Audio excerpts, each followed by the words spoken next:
second she walks in, your body betrays you. Your voice changes. Your energy spikes.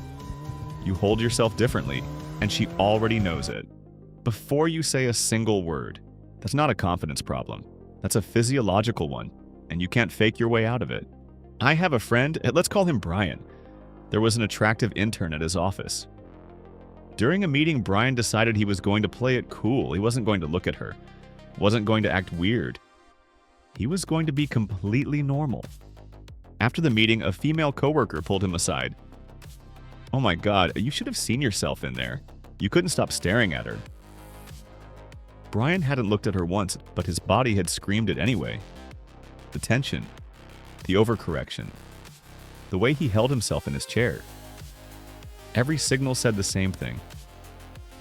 This guy is rattled by a beautiful woman. And that's the problem. There's a physiological reaction that happens the moment you encounter a woman you find extremely attractive. I call it the beauty spike. Your blood moves, your voice shifts. You start talking faster or slower or too deliberately. Your brain floods with adrenaline, dopamine, cortisol, the same chemical cocktail as a drug hit, all firing at once. And that spike, that rush, contaminates everything that comes after it. You lean in too much. You try too hard. You agree with things you don't actually believe. You perform instead of just being. You tell her, "You're so beautiful. I'm so lucky to be talking to you. You're like an angel." She just threw up in her mouth. She's disgusted by your behavior. She just thinks, something's off about this guy. And she moves on, because attractive women have been reading the beauty spike in men since they were teenagers. They've seen it thousands of times. They're not consciously looking for it. Like, they don't have to be. They just feel it. It's the first thing they screen for, and most men fail it before they open their mouth. When you spike, her subconscious runs a filter. I call it the pedestal check. She's asking one question. Is this man going to treat me like a person or like a prize? When you spike, she already has her answer. She's seen this movie 1,000 times.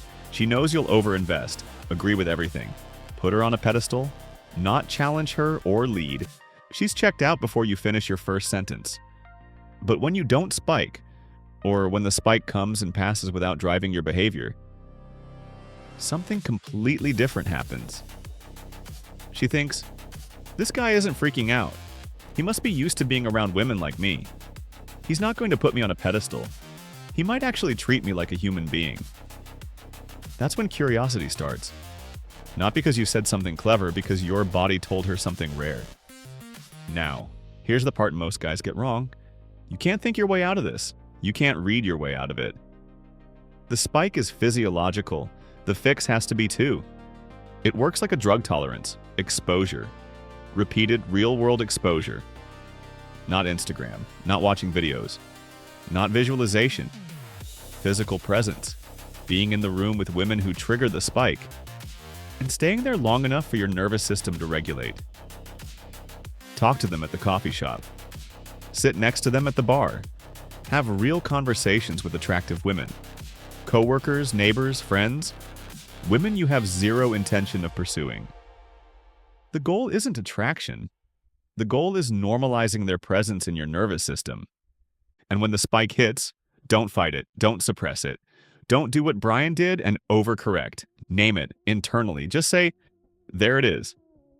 That's it. That's simple. Because that phrase creates a gap between feeling the spike and reacting to it, and that gap is where tolerance lives. You're not trying to stop the feeling. You're trying to stop the feeling from driving your behavior. The difference between the man who loses her in 3 seconds and the man who keeps her attention lives entirely in that space. I have a friend, different guy, let's call him Derek. He showed up to an event that was wall-to-wall attractive women. Every other man in the room was visibly unraveling. Eyes darting, energy spiking, laughing too loud, trying too hard. Derek wasn't playing it cool. He was cool, because his nervous system had been through it before. The spike came and passed.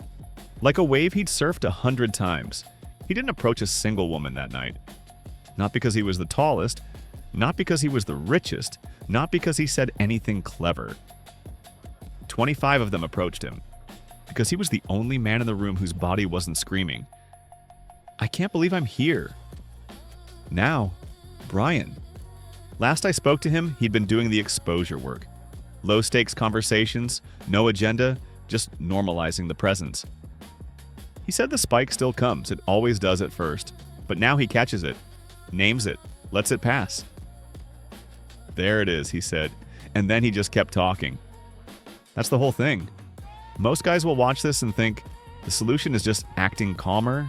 It's not. You can't perform your way through the pedestal check. Your body language will betray you every time, even when you think you're hiding it perfectly. Brian proved that. The only way through is genuine tolerance, built through exposure, reinforced through repetition. That's not a personality trait, that's a skill. And the men who have it, they don't chase. They get chosen. Don't be most guys. Episode 4 is next, Sense of Entitlement. And this one is going to flip everything you think you know about confidence. Because the men who get the most from women aren't the most skilled.